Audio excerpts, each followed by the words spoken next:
Olá, uma boa manhã a você que nos acompanha ao vivo pela internet neste sábado de manhã, um excelente sábado. E a você que vai ver a posterior, uma boa tarde ou uma boa noite. Sejamos todos bem-vindos a esta manhã de trabalhos. Nós estamos com a nossa atividade, como sempre, da minha casa para a tua casa, até que tudo volte a caminhar normalmente e possamos ter nossas reuniões presenciais lá no IEE. Hoje é um dia especial. Hoje, dia 9, é véspera de um grande dia, o Dia das Mães. Fica o nosso carinho, a nossa lembrança, a nossa prece por todas elas. Que falta que faz uma mãe, não é? Quem já viu a sua partir, como eu também vi, é com saudades que eu digo dos tempos em que, quando batia aquele instante de segurança, você pegava na mão da tua mãe e sentia tão seguro. Então, cuide da sua mãe com carinho. Ela é a razão de estarmos aqui. Ela foi a oportunidade que encontramos para aqui chegar. Que Deus nos abençoe e guarde. A todos nós que somos mães, somos pais e que caminhamos nesta vida. Eu queria convidá-los, antes de começarmos, fazemos uma prece em gratidão a este momento. Senhor Jesus, amigo querido, aqui estamos mais uma vez reunidos em Teu nome para falar da missão do Evangelho, de clarear as mentes humanas no Teu reino de amor. Ampara os trabalhos desta manhã, os nossos bons propósitos, a cada um em sua casa, a todos que enfrentam esse momento tão difícil, mas de grandes aprendizados. Sê conosco, Senhor, hoje e sempre, que assim seja. Hoje o tema é missão, realmente. Falamos das mães, e não existe missão mais bela do que essa, talvez, porque é assim que Deus escolheu para que se multiplicassem seus filhos na terra. Mas a missão que vamos falar hoje é de uma grande pessoa, Divaldo Pereira Franco. Quem é Divaldo Pereira Franco? É um jovem de 93 anos que completou agora no dia 5, hora passado. Desses 93, pelo menos 76 dedicados à causa espírita. Sua vida foi marcada por tantos momentos, seu trabalho tão profícuo, que não conseguiríamos em meia hora falar tudo. Claro, vamos fazer alguns recortes, dar um pouco da dimensão desse homem, da simplicidade e da grandiosidade que caminham paralelas. E ao final do vídeo, nós vamos deixar alguns nomes de filmes, de livros, onde você pode aprofundar mais sobre a vida desse homem, que é um exemplo a ser seguido. Qual é a missão de Divaldo Franco? Eu pensei muito para dizer isso. Primeiro, há uma mensagem de outubro de 1950, em que Francisco de Assis, através do Chico Xavier, diz a Divaldo que ele está aqui para trabalhar no caminho da redenção. Que se em outros tempos ultrajaram o nome de Jesus, agora são chamados a buscá-lo de volta. Acho que essa é a missão de todos nós também. Não estamos aqui por acaso.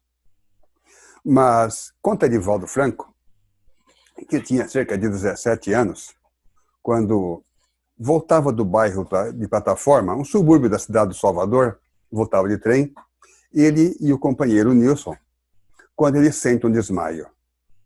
E se vê desdobrado, vendo um campo aberto, cheio de crianças brincando, e um senhor já de idade tomando conta delas. E quando ele se aproxima, vê o rosto desse senhor. E percebe que é ele mesmo envelhecido.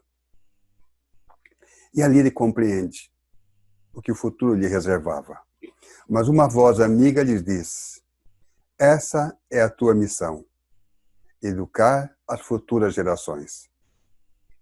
Então podemos sintetizar que a missão de Divaldo Franco é educar. Só que ele educa pela palavra como poucos. mas mais ainda, ele educa pelo exemplo. Uma vida de disciplina, uma vida dedicada ao próximo em todos os aspectos que possamos imaginar. Lá pelos idos de 1947, ele fundou o Centro Espírita Caminho da Redenção, na rua Barão de Cotegipe, 124, em Salvador, no bairro da Calçada. E sobre isso, eu peço licença para, de uma forma particular, trazer um depoimento, que não é habitual nosso. Mas eu preciso dizer a vocês que quando eu tinha 21 anos e meio, nessas coisas que a vida nos reserva, em menos de uma semana, eu trabalhava aqui em São Paulo e decidiu-se minha transferência para Salvador. E foi tão rápido que quando eu vi, já estava transferido em Salvador. Uns 3 meses depois, talvez, uma manhã chega até a empresa onde trabalhava um moço chamado José. José queria comprar papel, empresa desse ramo, papel para gráficas. E conversamos ali, uma pessoa muito jovial, e ele nos comprou e comentou que esse papel destinava-se a uma obra social. E que se tivesse, porventura, algum papel estragado, que não o jogássemos fora. Que as crianças, os meninos que trabalhavam na gráfica, eles recortavam, aproveitavam as partes boas para imprimir mensagens. Casualmente, eu tinha lá um lote de papel, sim, que havia sido molhado no transporte, e o seguro pagou e não quis trazer de volta. E falei, eu tenho um papel. Você quer ver? Falei, sim. E eu lhe mostrei, ele ficou encantado, e falou, me serve tudo.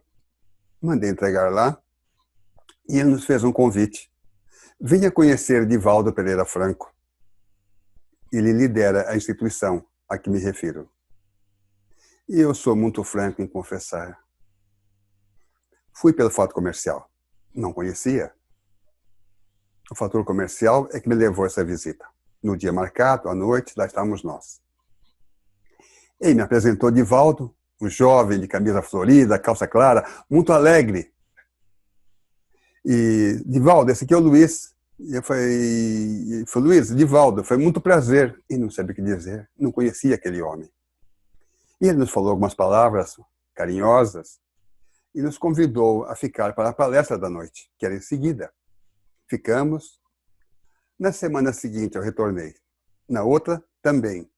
E assim se foram alguns meses. E ali estava traçado um caminho que eu devia seguir. Por isso cheguei a Salvador. Mas a juventude cobra um preço. E eu acabei desistindo. 20 anos depois, eu vim aprender novamente com esse homem. Me tornei espírita, mais praticante, mas agora através de palestras, de livros, pois já estava de volta a São Paulo e distante dele. É um depoimento. E quantos não haverão assim? Porque o semeador semeia, ele não se preocupa em colher. Ele joga as sementes. Eu colhi a minha. E quantos outros não colheram? Então falar desse homem é falar de um semeador. Um semeador de estrelas. Alguém que dedicou a vida ao próximo em tudo que possamos imaginar. Alguém que tem números incalculáveis, alguns vamos dizer daqui a pouco. Mas antes disso, eu queria contar uma pequena história que eu achei muito interessante, que está num livro da Sueli Caldas Schubert. Ela chamou A Moça de Catanduva.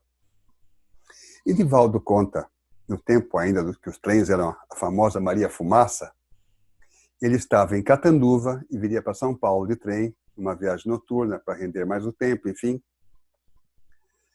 E estava na estação, se despedindo dos companheiros, e lhe chamou a atenção uma mãe e uma jovem que se abraçavam, e a mãe chorava. E estava se despedindo. A filha vinha para a capital trabalhar. E aquilo lhe tocou em particular. Ele subiu ao vagão, ao trem, ficou do lado da janela para poder se despedir dos companheiros e percebeu que a moça também subiu e sentou no lado oposto. Começou a viagem. Numa estação à frente, entra um rapaz. E Divaldo, quando viu o tipo, ficou pensando, esse é daqueles. Era um tipo engomado, se percebia com atitudes um tanto quanto, e procurando lugares, num trem vazio praticamente, foi sentar-se justamente no mesmo banco onde estava a moça. E Divaldo se preocupou. Ela era uma moça ingênua, percebia-se. Era alguém que partia para a cidade. Desculpe, me esqueci um detalhe, e é importante. Quando o trem estava saindo, o Divaldo viu um floco branco que saía do cardíaco da mãe, invadia o trem e vinha até envolver a moça. O ectoplasma que tanto falamos, o amor faz essas coisas. Mas retornando, então esse rapaz começou a conversar com ela e o Divaldo percebeu que ele não tinha boa intenção.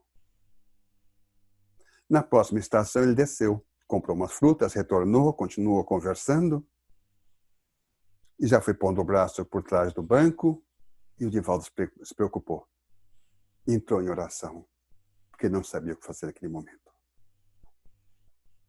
Pediu que ajudasse essa moça, que deixou uma mãe tão preocupada para trás com o seu futuro. Nessa preocupação, Divaldo vê entrar no vagão uma senhora, espírito, vestida à espanhola, clássica. Lhe dá um sorriso e diz a ele, tuas preces foram ouvidas. E o Divaldo respira mais aliviado. Ela vai, para em frente à moça e começa a dar passos nela. E Divaldo mentalmente diz, não é nela, é nele, ele. E ela olha para ele condescendente, um leve sorriso nos lábios e diz, está tudo bem. E continua dando passos nela. Mais alguns instantes e ela, do mesmo modo que chega, sai e se eteriza no trem. Divaldo entendeu, mas não passou mais que uns poucos minutos e a moça começou a passar mal. Começou a passar mal, um enjoo incontrolável e uma golfada em cima da roupa branquinha daquele oportunista. Ele ficou irritadíssimo. Olha o que você fez, você me sujou, miserável. E saiu. Aí o Divaldo entendeu. E já li uma lição, e tanto, não? Como é a ajuda espiritual? Viu? Não é muitas vezes como nós imaginamos. É como é o melhor para resolver. E mais ainda, perceberam que alguém desencarnado pode atuar em alguém encarnado? Então, tudo pode ser controlado. Nada está fora do que pode e deve ser. A moça olha para Divaldo e diz, eu não sei o que me aconteceu, eu nunca passei mal. Aí Divaldo vai até ela, dá-lhe um lenço e diz, minha filha, está tudo bem. Aquele rapaz não lhe queria bem. E ela diz a ele, eu vou para São Paulo, você é dama de companhia de uma senhora. Mas ele me ofereceu algo melhor. Diz que uma tia sua mora em São Paulo, me daria moradia e me indicaria um trabalho para ganhar bem mais do que vou ganhar. E diz que nunca viu alguém tão bonita que já estava apaixonado por mim. E Divaldo faz o que melhor sabe fazer, educar. Minha filha, não é verdade. Aquele homem só queria mesmo te levar para uns caminhos que não são os melhores. Eu ouça sempre o que te disse tua mãe, jamais o que outros te disserem, e teu caminho será bom.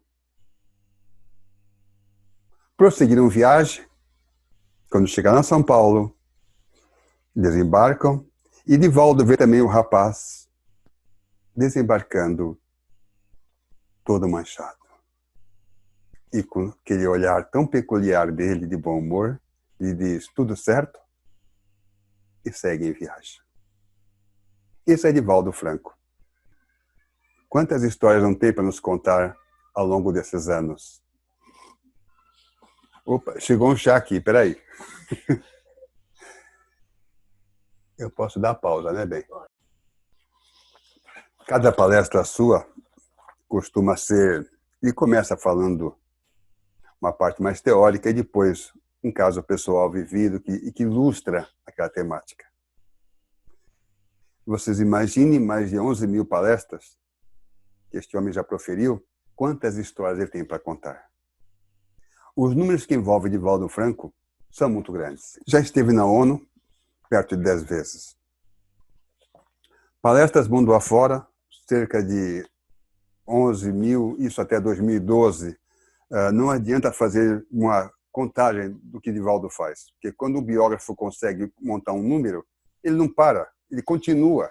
Então, toda vez tem um pouco mais. Ainda agora que acabou as visitas presenciais, ele está fazendo também lives 3 vezes por semana. Hoje, especial, ontem ele começou a fazer lives para o mundo, que vão ser traduzidas na língua nativa em tradução simultânea, para que nunca falte essa palavra amiga. Mas eu marquei alguns números e queria trazê-los para vocês, só para a gente ilustrar um pouco tudo isso, o trabalho desse homem. A Mansão do Caminho. A Mansão do Caminho atendeu, que já estima-se que já educou mais de 30 mil crianças. No começo, era um lar que abrigava as crianças. Depois, Joana aconselhou a fazer um trabalho de comunidade, mantendo as crianças na própria moradia a que pertencem. Mas, nesse início, onde ele dava abrigo às crianças, levou a ter mais de 600 filhos e 200 netos. Não conheço ninguém na Terra que tenha essa quantidade de filhos, mas Divaldo tem. A Mansão do Caminho atende por dia, hoje, cerca de 5 mil pessoas. Em várias atividades educativas, médico-hospitalares, odontológicas, são 80 mil metros quadrados de área construída, diária, com várias construções, onde se pratica o amor e se pratica o Evangelho de Jesus em toda a plenitude. E ele ainda consegue arrumar, viajando 200 dias por ano, nos últimos, sei lá quantos anos, mas ainda arruma tempo e já psicografou mais de 250 livros. Que se somarmos aos 419 do Chico Xavier, nós temos 660 livros à disposição para estudar e aprender. Não nos falta material mais, né? Agora é só à disposição mesmo. Porque os missionários fazem e nós, aprendizes, seguimos com carinho. Mas eu marquei os números aqui, que são interessantes. Os biógrafos vão mapeando tudo isso, e olha que coisa interessante. Divaldo, já nessas viagens, presume que ele andou 13 milhões e 700 mil quilômetros. Daria para dar 342 voltas na Terra. Ou dá para ir na Lua e voltar 2 vezes, e de volta, hein? Até a Lua. Esteve em 976 cidades, quase 400 fora do Brasil. É uma vida dedicada a levar o Evangelho nos mais longínquos pontos do mundo. É graças ao trabalho desse homem que nós temos hoje casas espíritas na Índia, por exemplo, nos países muçulmanos, nos países da Cortina de Ferro, extinta o leste europeu, e tudo isso num tempo que é muito difícil viajar. E Divaldo jamais se recusou a esse trabalho. Sempre esteve à frente. Difícil dizer quantos corações não encontraram conforto nas suas palavras. Dizer quantas mães não encontraram o conforto da carta de um filho. E tudo isso eu me pergunto, aonde consegue ser tanto tempo? Um espírito nobre, missionário, sempre consegue arrumar mais tempo. Dorme pouco, porque não tem necessidade de ficar dormindo. Necessidade dele é semear. Então, para falar de Divaldo, acho que nós temos que separar Porque são tantos personagens num só, que a gente acaba se misturando. O educador. O educador criou a maçã do caminho. O educador é um dos maiores oradores espíritas que se tem notícia na atualidade.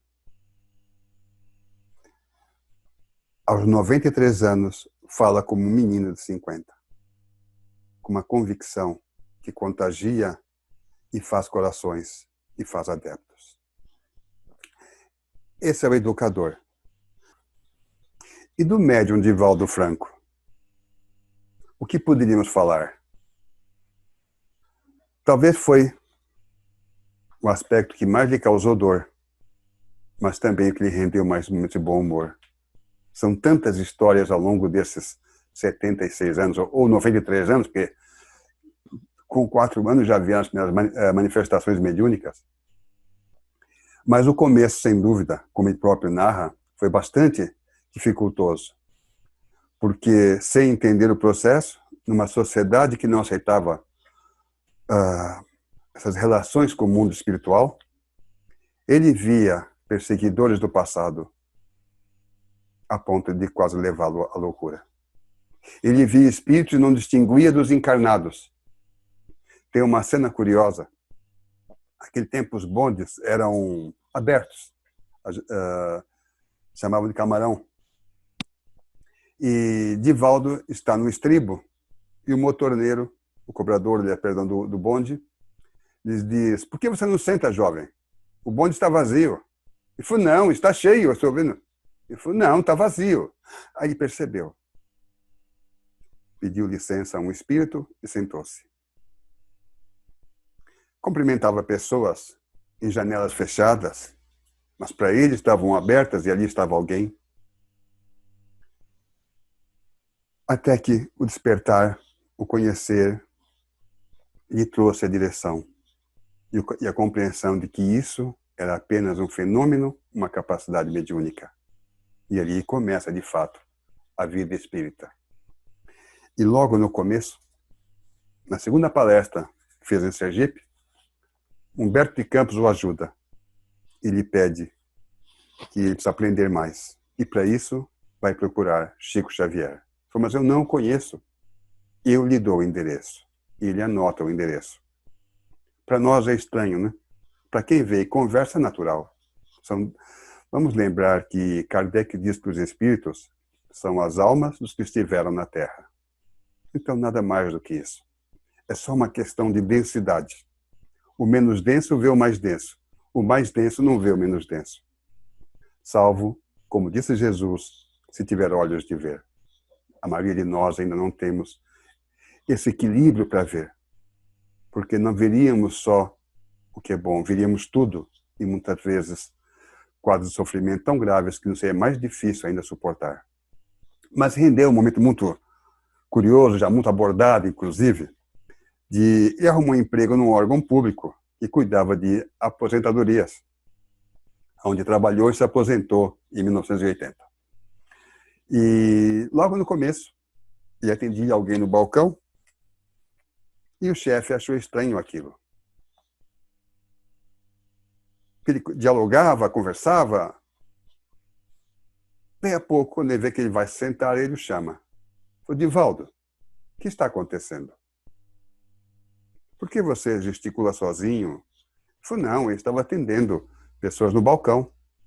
Há 2 anos que esperam o processo e não teve despacho. E eu estava atendendo-os. Ele falou: Divaldo, desculpa, não tinha ninguém no balcão. Falou: tinha, ele me deu o número. E pega o número e vão procurar aí o processo, confere, inclusive, com os nomes e tudo. Aí é o chefe que diz: você é louco mesmo. E seguiram. Aí combinou com uma moça, trabalhava junto ao lado dele, pediu-lhe ajuda. Quando ele olhasse para o balcão e visse alguém, ele olhava para ela. Se ela fizesse com a cabeça, tinha alguém lá. Se ela fizesse, continua sentado. Só o tempo para ensinar esse domínio. E foi tanto o avanço, é o avanço do missionário, claro, que o levou a descrever 250 livros, uma obra preciosa que soma-se aos 420 livros do Chico Xavier, a codificação espírita, e temos um tratado de renovação da humanidade. Está tudo aí. Agora é só nós, os aprendizes rebeldes, darmos conta disso e caminharmos. O potencial medíocre de Divaldo o leva a conversar em línguas que não tem consciência, que agora, claro, já teve de antes, com certeza. O levou a passar em Paris por uma situação que lhe revelou uma vida anterior, quando em 1637, bem me recordo, fundou um convento próximo ao Palácio de Versalhes, então ligado à Igreja Católica. E o leva também hoje a fenômenos de psicografia que, os mais leigos, são marcantes, porque são em línguas estrangeiras. A xenoglossia, que se refere a Allan Kardec. E ele tem ainda o dom de escrever mensagens especulares. São mensagens que são escritas de trás para frente, que só podem ser lidas no espelho ou contra a luz.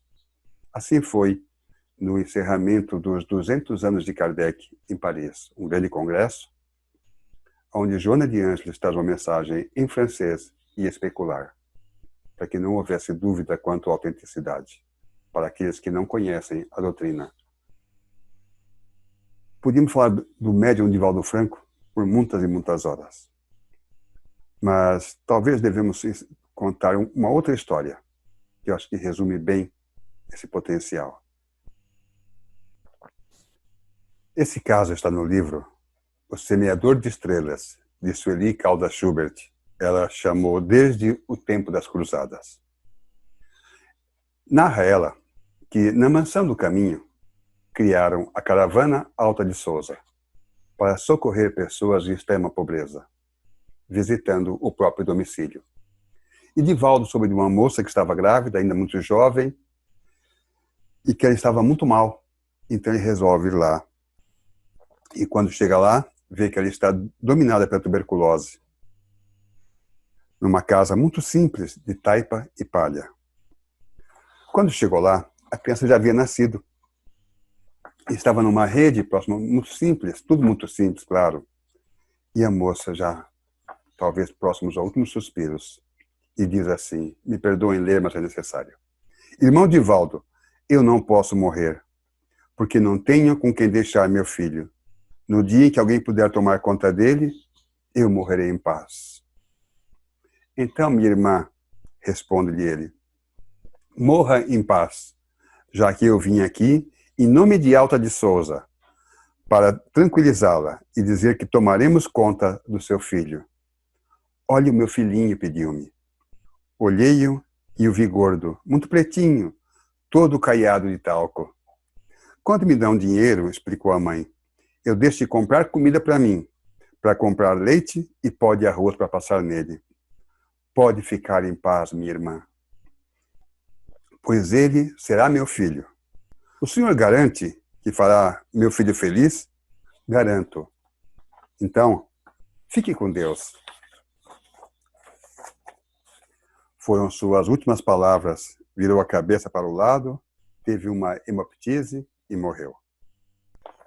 Conta Divaldo que quando esse menino fez 8 meses, ele adoeceu e ficou muito mal. E Divaldo preocupou-se demais. E orou a Jesus que o ajudasse, que não o deixasse partir. Então Divaldo viu uma luz invadindo a soleira por baixo da porta do quarto, mas essa luz não entrou. Ela ficou como se alguém carregasse uma lanterna luxuriante. Até que daí a pouco adentraria ao quarto um espírito feminino vestido à moda inglesa do século XVII. E diz, meu filho não pode partir ainda. Eu vim ajudá-lo. E Divaldo pergunta, mas por que não veio antes? Já estava aqui. Antes, eu precisava ver os filhos que não têm mães. para depois ver o meu. Deite-se, nós vamos tratá-lo, perispírito a perispírito, numa transfusão de fluidos. Está aí a capacidade mediúnica desse missionário. E ela realizaria operações por mais de meia hora. Divaldo sai do corpo e vê o menino também sair do corpo, mas não uma criança de 8 meses, e sim um jovem. A francesa, de aproximadamente 11 anos, e que lhe diz: tio, não me deixe morrer. Eu preciso viver para encontrar minha mãe. E depois dessa meia hora, ela diz a Divaldo: ouço uma voz que diz que nossas preces foram atendidas. Ele ficará na terra. Aí Divaldo pergunta a ela: desde quando a senhora é mãe dele? Desde o século XI. Por muitas vezes lhe venho sendo mãe, mas sempre que ele desce ao peso da carne, ele se perde de mim. Esta reencarnação lhe é decisiva. Não o deixe fracassar. Ele precisa retornar são para, aprendendo a humildade num lar sem mãe, aprenda a amar o Cristo e assim se redima dos compromissos assumidos na Terceira Cruzada, da qual ele participou. Eu voltarei daqui a 10 anos para ver vocês. E no 10º aniversário dessa criança, ela adentra o ambiente com um ar muito feliz e diz a Divaldo: o meu filho viverá. Nesses 10 anos, ele encontrou proteção e transformação também. E ele viverá pelo menos até ultrapassar a idade de quando se comprometeu nessa cruzada. Quantos anos ele tinha nessa? Ela responde: 26 anos. E já foram muitas as voltas, sempre ligados ao meio clerical, mas as quedas foram constantes. No século XIX, renasceu com o mal de Hansen, que lhe foi grandemente também produtivo. E agora, numa última cruzada, alcançando esse bem-estar necessário, voltará em uma próxima, voltado à mediunidade, para avançar mais rápido ainda. Ela despediu-se novamente, prometendo voltar em mais 10 anos. Essa história, além de nos mostrar a justiça divina da reencarnação, em que não há inocentes, há espíritos em redenção trilhando um caminho de crescimento e às vezes as duras penas. Jesus nos alertou tanto: ai de vós que agora rides, porque vos lamentareis e chorareis. Até quando nós vamos querer dominar? Nesse instante tão delicado, em que de forma compulsória o homem aprende o seu exato tamanho, o que é seu e o que não é seu. Que dominadores, na ilusão de possuir, querem conquistar territórios. Destroem o que vai depois lhes pertencer. Que loucura é essa? Invadem cidades, obrigam pessoas a atravessar um oceano em botes para tentar ficarem vivas. Que ilusão é essa? Quantas lágrimas ainda derramaremos? Parece que é hora de repensar tudo isso. E é graças ao trabalho desses missionários, o nosso Divaldo em particular, que vamos aprendendo isso. Que cada vez mais se multiplica esse conhecimento, e cada vez mais o homem descobre que de seu só tem a si mesmo. Nada nos pertence. É ilusão. Quanto vamos ainda sofrer para aprender? Quando vamos aprender a ouvir esses missionários, esses enviados do Cristo, que nos trazem mensagens tão claras e parece que temos o conforto de não aprender? Ao encerrar desse momento, onde fizemos apenas alguns recortes, eu vou deixar, como havia dito no começo, uma lista. Nesses dias que estamos tão confinados, que sobra um pouquinho mais de tempo, vamos assistir um pouco esses filmes, esses documentários, ou ler alguma coisa. Vai nos fazer muito bem à alma. Grande é o ensino do Mestre. Pequeno é o aprendizado de todos nós. Que Deus nos abençoe e nos guarde. Nos ilumine nesses dias tão tormentosos ainda. O nosso tempo acho que ainda permite, e eu queria fazer, até como uma prece de encerramento, ler uma mensagem que vem muito de encontro a esse momento. Ela é de Joana de Ângeles, mentora espiritual de Divaldo Franco, em psicografia do próprio. Está em um CD de áudio, chamado Filho de Deus. Saiu o livro e a posterior o CD. Teu recomeço. A cada momento, podes recomeçar uma tarefa edificante que ficou interrompida. Nunca é tarde para fazê-lo. Todavia, é muito danoso não lhe dar prosseguimento. Parar uma atividade, motivos superiores às forças, é fenômeno natural. Deixá-la ao abandono é falência moral. A vida é constituída de desafios constantes. Sai-se de um para outro, em escala ascendente de valores e conquistas intelecto-morais. Sempre há que se começar a vir de novo. Uma decepção que parece matar as aspirações superiores, um insucesso que se afigura como um desastre total, um ser querido que morreu e deixou uma lacuna impreenchível. Uma enfermidade cruel que esfacelou as resistências, um vício que por pouco não conduziu à loucura, um prejuízo financeiro que anulou todas as futuras possibilidades, uma traição que poderia ter levado ao suicídio, são apenas motivos para recomeçar de novo e nunca para se deixar de lutar. Não houvesse esses fenômenos negativos na convivência humana, no atual estágio de desenvolvimento das criaturas, e os estímulos para o progresso e a libertação seriam menores. Colhido nas malhas de qualquer imprevisto ou já esperado problema aterrador, tem calma e medita. Ao invés de te deixares arrastar pela convulsão que se irá estabelecer, refugia-te na oração, a fim de ganhares força e inspiração divina. Como tudo passa, isso também passará. E quando tal acontecer, faz o teu recomeço, a princípio com cautela, parcimonioso, até que te reintegre novamente na ação planificadora. Teu recomeço é síndrome de próxima felicidade. Muita paz a todos, que esses dias sejam de reflexão e que essas histórias desse missionário nos passem a confiança nesse momento, de que tudo está segundo o caminho que seja melhor para nós. Nada chegaria a nós se não fosse para nos ensinar, para nos fazer crescer.